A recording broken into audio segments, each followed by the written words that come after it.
नहमदुहु व नुसल्ली अला रसूलिहिल करीम अम्मा बाद फ़अऊज़ु बिल्लाहि मिनश शैतानिर रजीम बिस्मिल्लाहिर रहमानिर रहीम अलिफ लाम मीम ज़ालिकल किताबु ला रैब फ़ीहि हुदल लिल मुत्तक़ीन अल्लज़ीना युमिनूना बिल गैबि व युक़ीमूनस सलाता व मिम्मा रज़क़नाहुम युनफ़िक़ून वल्लज़ीना युमिनूना बिमा उन्ज़िला इलैका व मा उन्ज़िला मिन क़ब्लिक व बिल आखिरति हुम युक़िनून सदक़ल्लाहुल अज़ीम व सदक़ रसूलुहुन नबियुल करीम। सूरतुल बकरा है। कुरान मजीद की तरतीब तौक़ीफ़ी के एतबार से ये दूसरी सूरत है और सूरतुल बकरा मदनी सूरत है। इसके 40 रुकू और 286 आयात हैं। सूरतुल बकरा का जो माना है वो गाय के आता है और फरमाया कि क्योंकि इस सूरत में गाय के मुताल्लिक एक वाक़या है, उसी की निस्बत से इस सूरत का नाम सूरतुल बकरा रखा गया है। और सूरतुल बकरा की फजीलत के मुताल्लिक बहुत सारी अहादीस हैं।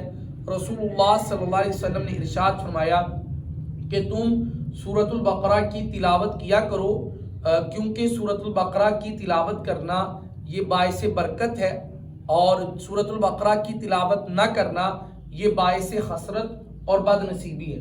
और फिर मेरे महबूब ने इरशाद फरमाया कि सूरतुल बकरा के पढ़ने वाले पर अहले बातिल जो है वो काबू नहीं पा सकते। और अहले बातिल से मुराद यहाँ पर जादूगर हैं कि जो बंदा सूरतुल बकरा पढ़ता रहता है अल्लाह पाक उस पर जादू का असर नहीं होने देते। दूसरी जगह इरशाद फरमाया कि सूरतुल बकरा की जिस घर में तिलावत की जाए अल्लाह पाक उस घर में शयातीन को नहीं रहने देते, शयातीन वहाँ से भाग जाते हैं। तो इसलिए सूरतुल बकरा को पढ़ना चाहिए।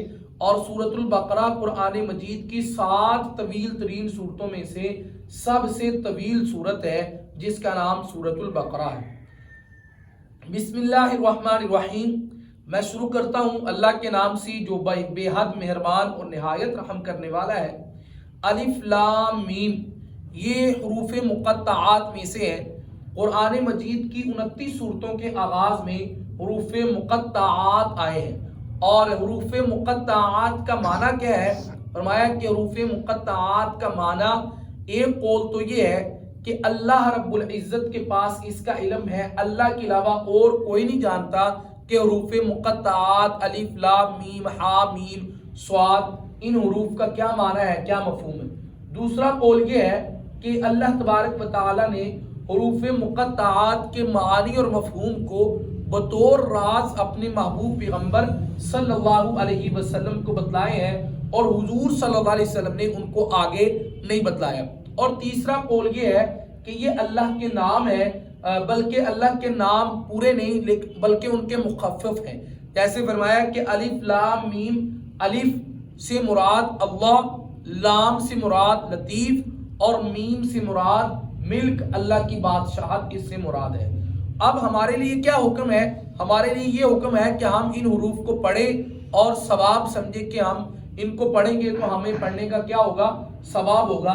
जिस तरह रसूलुल्लाह सल्लल्लाहु अलैहि वसल्लम ने इरशाद फरमाया कि जो बंदा कुरान मजीद का एक हरफ पढ़ता है उसको 10 नेकियां मिलती हैं। फिर आपने साथ ही इरशाद फरमाया कि मैं ये नहीं कहता कि अलिफ लाम मीम एक हरफ है, बल्कि अलिफ एक हरफ, लाम एक हरफ, मीम एक हरफ, और ये कितनी नेकियां बन गई? 30 नेकियां बन गई। तो इसी तरह ज़ालिकल किताबु ला रैबा, ये किताब ऐसी है कि ला रैबा इसमें फी कोई शक की बात नहीं है।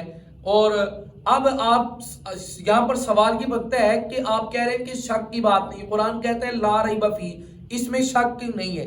लेकिन उस वक्त भी लोग शक कर रहे थे, आज भी लोग शक करते हैं। तो इसका ये माना है कि इस किताब में हकीकत में कोई शक नहीं है।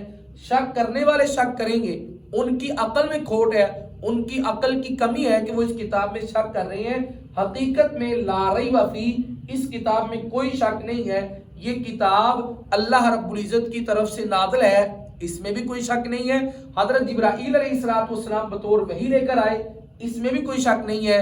और हुजूर सल्लल्लाहु अलैहि वसल्लम के क़ल्बे अतहर पर नाज़िल की गई, इसमें भी कोई शक नहीं है। और आज 1450 साल के अरसा के बाद اب جو ہمارے پاس قرآن مجید موجود ہے اس میں بھی کسی قسم کا کوئی شک نہیں ہے، اس قرآن مجید کی معانی اور مفہوم کے اندر بھی کسی قسم کا کوئی شک نہیں ہے، اس کے احکامات برحق ہیں، اس کے اندر بیان کردہ توحید، رسالت، آخرت، ہر چیز برحق ہے، حقیقت پر مبنی ہے، کسی قسم کا لا ریب فی اس میں کوئی شک کی بات نہیں۔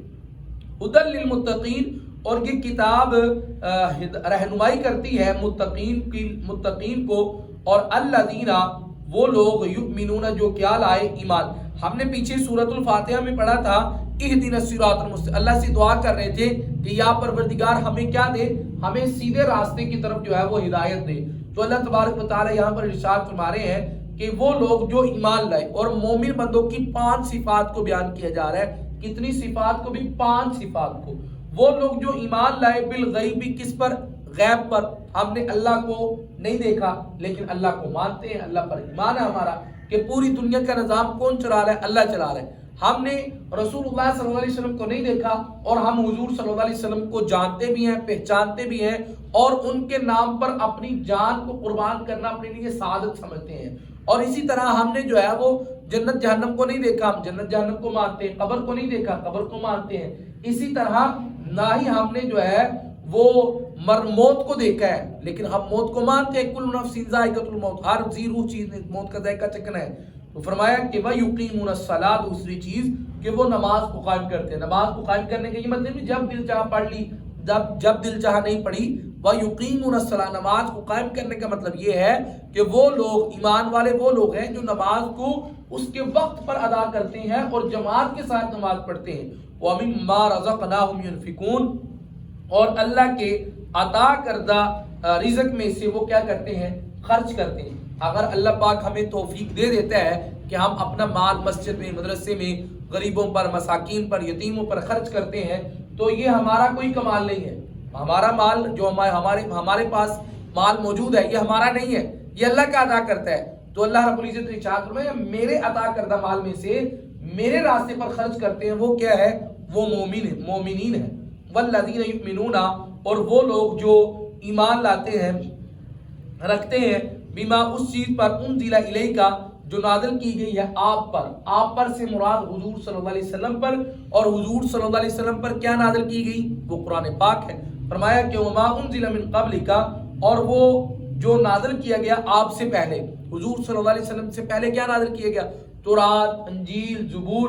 ایمان والا وہ ہے جو تورات پر بھی ایمان لاتا ہے، انجیل پر بھی ایمان لاتا ہے، زبور پر بھی ایمان لاتا ہے، ایمان لاتا ہے، پیروی نہیں کرنی، اتباع، پیروی، فرمانبرداری اور ہدایت حاصل وہ صرف اور صرف اسی قرآن مجید سے کرنی ہے، لیکن ایمان باقی آسمانی کتابوں پر بھی لانا ہے۔ وَبِالْآخِرَةِ هُمْ يُوقِنُونَ، اور آخرت پر بھی ایمان رکھتا ہے کہ ہم سب نے کیا کرنا ہے بھئی، مرنا ہے، پھر قبر میں جانا ہے، قبر کی زندگی برحق ہے، پھر اس کے بعد اٹھایا جائے گا، پھر میدان محشر سجے گا، اس میں ہر بندہ اپنے گناہوں کی بدولت شرابور ہوگا، پھر اس کے بعد جو ہے وہ حساب کتاب ہوگا، جنتی جنت میں چلا جائے گا، جہنمی جہنم میں چلا جائے گا، اور جو اہل ایمان اپنے فسق و فجور کی وجہ سے جہنم میں جائے گا تو ایک نہ ایک دن اس کو نکال کر کہاں داخل کیا جائے گا، جنت میں۔ لیکن اگر کوئی کافر جہنم میں جائے گا تو اس کو جہنم سے نہیں نکالا جائے گا، وہ ہمیشہ ہمیشہ کے لیے جہنم کے اندر رہے گا، وہ جنت میں نہیں جا سکتا۔ اللہ تبارک و تعالی جو کچھ کہا گیا ہے، سنا گیا ہے، اس پر عمل کرنے کی توفیق عطا فرمائے۔